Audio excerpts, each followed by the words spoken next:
apa namanya, kemarin sebetulnya sudah saya jelasin pilihan mengenai pilihan Gelas. cangkir. Cangkir. Ya, kemarin waktu video yang lalu-lalu kan saya pernah bicara kalau gelas atau cangkir yang punya kedalaman lebih Rendah. enak naruhnya kopi, karena naruhnya waktu pouring milknya, karena tidak langsung ke dasarnya, bisa di pinggir langsung dorong ke tengah. Nah, ini saya beli lagi yang lebih apa ya, lebih dalam lah, lebih runcing gitu ya. Nah, dan saya beli yang bibirnya memang lebih sempit ya. Nah, cangkir model ini lebih gampang lagi, karena susunya nanti akan memenuhi ruangan sehingga dia berat jenisnya, karena lebih banyak susunya, dia akan memiliki berat jenis yang relatif lebih kontributif terhadap foamnya, sehingga foamnya itu bisa floating di atasnya. Bahkan tinggal kita taruh aja dia pasti ngambang gitu. Itu yang pertama mengenai cangkir. Yang kedua mengenai espressonya. Nah, kalau untuk mula-mula, kalau memang kesulitan dengan espresso 30 ml, coba aja dengan espresso yang lebih kecil, lebih kurang dari 30 ml, bahkan setengahnya. Semakin sedikit, dia semakin susunya semakin mengisi, berat jenisnya semakin sama gitu, sehingga floatingnya gampang. Itu yang kedua. Yang ketiga, usahakan espressonya itu, kremanya itu jadi, karena kremanya itu akan menjadi kanvasnya. Kremanya itu sudah otomatis ngambang dia. Nah, pada saat kita mixing susunya, nah dia akan ikut ngambang tuh susunya itu.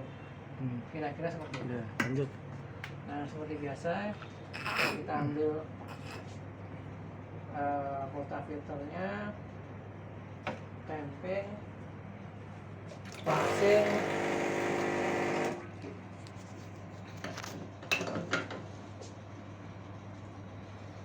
kita tuang.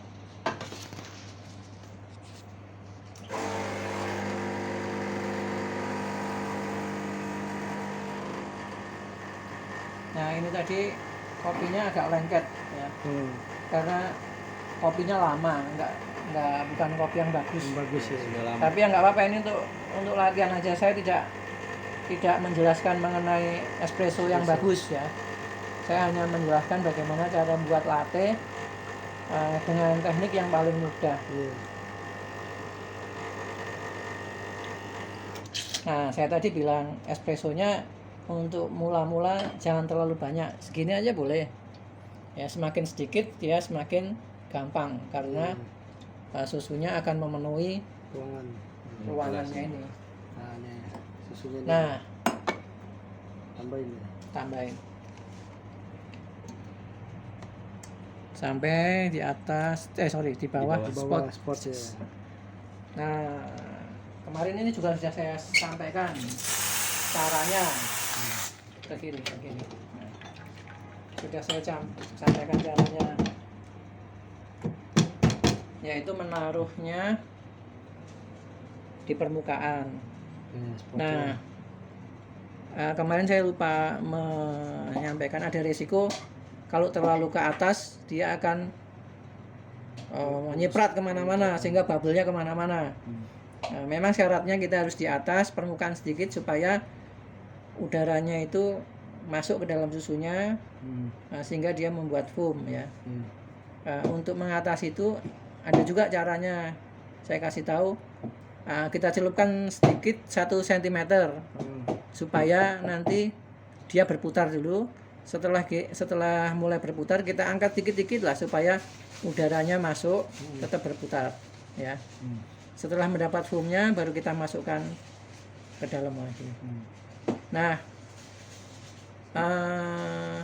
untuk derajat kemiringannya biasanya saya tujukan dia ke bawah sampai ke ujung dasar sebelah sini depannya. Ini ya, kita masukin 1 cm ke dalam, terus agak ke samping ke sana. Bunyi dia Pak ya? Bunyi. Nah, karena dia terlalu dalam, bunyinya pasti jelek. Nah, sampai yakin dia berputar, kita perlu udaranya, kita naikkan sedikit supaya udaranya masuk. Nah, sampai bunyi cicit-cicit, itu udaranya masuk. Tahan terus sampai bunyi cicit-cicit, muter ya. Muter. Nah, usahakan sampai bunyi cicit-cicit ya. Setelah kita lihat nih, kumnya dia akan mulai jadi. Kumnya akan mulai jadi. Kira-kira detik ke 20 itu mulai jadi. Setelah mulai jadi, baru kita turunkan ya. Turunin dikit ya. Iya, kalau sudah mulai jadi. Belum muter Pak. Iya. Nah, ini udah mulai agak tebel nih. Mulai agak tebel. Kita turunin boleh. Turun ke dalam ya.